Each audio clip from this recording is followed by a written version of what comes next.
A'udzu billahi minasyaitonir rajim. Bismillahirrahmanirrahim.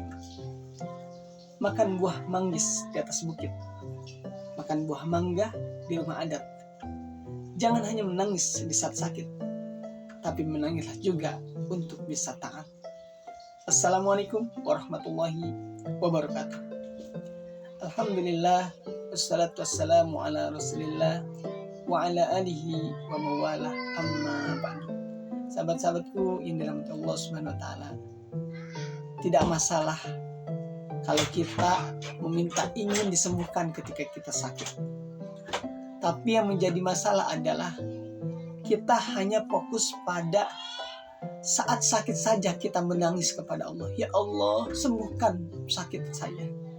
Atau ketika sedang ditolak oleh wanita, ya Allah, laki-laki maksudnya, laki-laki ditolak sama wanita, ya Allah kenapa dia menolak saya? Nangis kita ke Allah.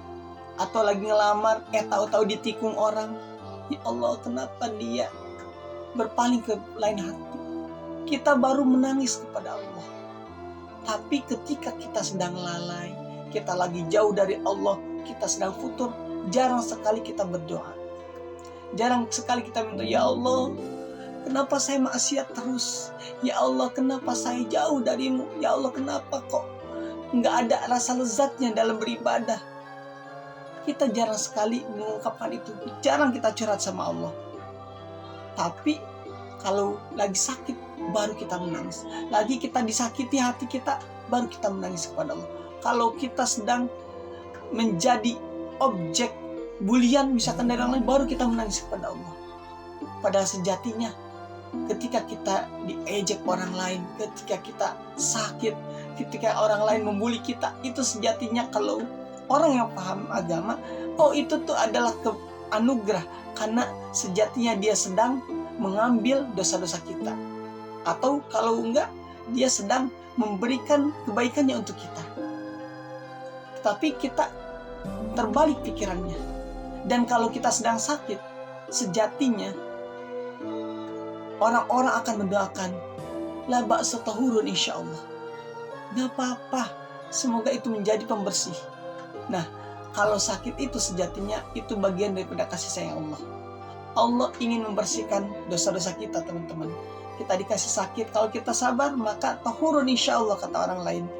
Doa, semoga itu bisa menjadi pembersih.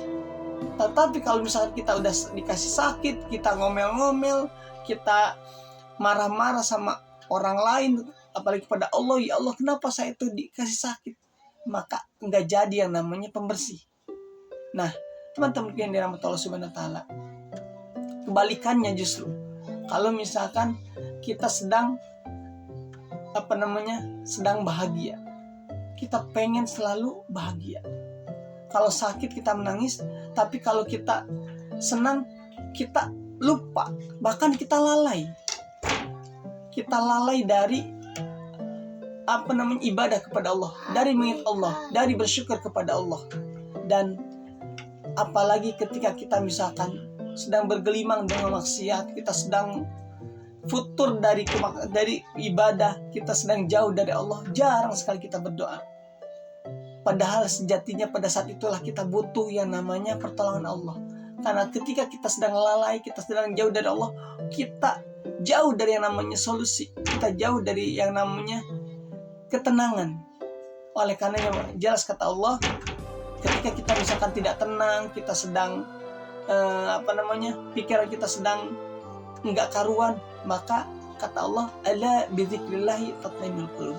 Ingatlah bahwa dengan Allah hati akan menjadi tenang.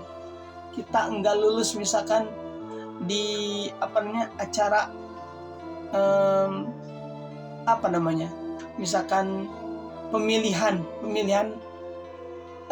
PNS, kalau kita ingat kepada Allah, oh Allah tenang, Allah akan berikan kita ketenangan bahwa rezeki itu bukan di PNS. Kita misalkan lamar seorang laki-laki, seorang wanita kalau ngelamar ya, yang namanya lelaki pasti ngelamar, seorang laki ngelamar wanita, kemudian ditolak, kita akan tenang, mungkin Allah pasti memberikan yang lebih baik dari itu. Akan selalu ada ketenangan dalam jiwa kita ketika segala sesuatu kita alihkan kepada Allah. kita jadikan Allah sebagai tempat untuk kita meminta dan memohon. Nah, teman-teman yang dirahmati Allah Subhanahu wa taala, ada sebuah doa kalau misalkan seandainya kita sedang futur, kita gabut, kondisi kita tuh kok doyannya tuh maksiat gitu ya. Ada sebuah doa yang diajarkan oleh Rasulullah SAW, ya musarrifal qulub tsabbit, ya musarrifal qulub sarrif qulubana ala dinik, gitu.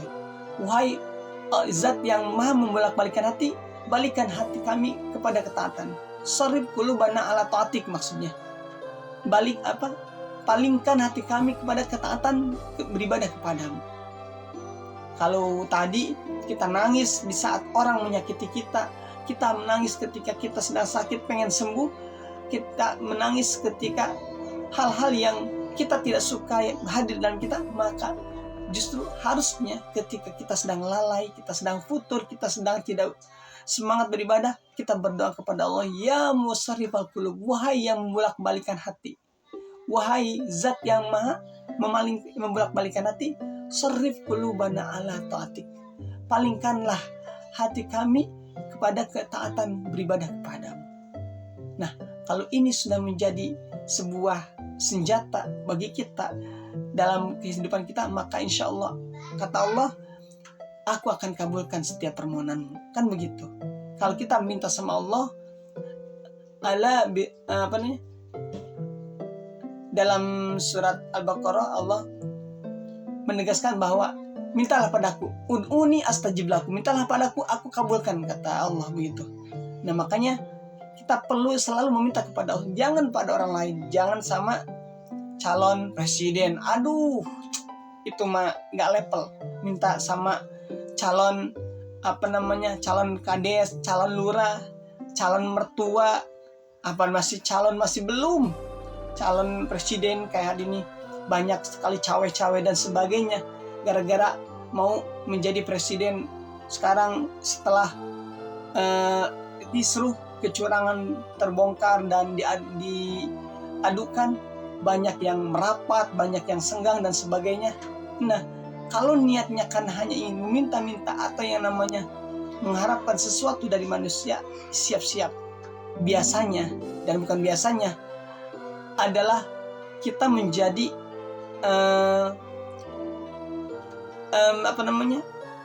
tidak enak kitanya.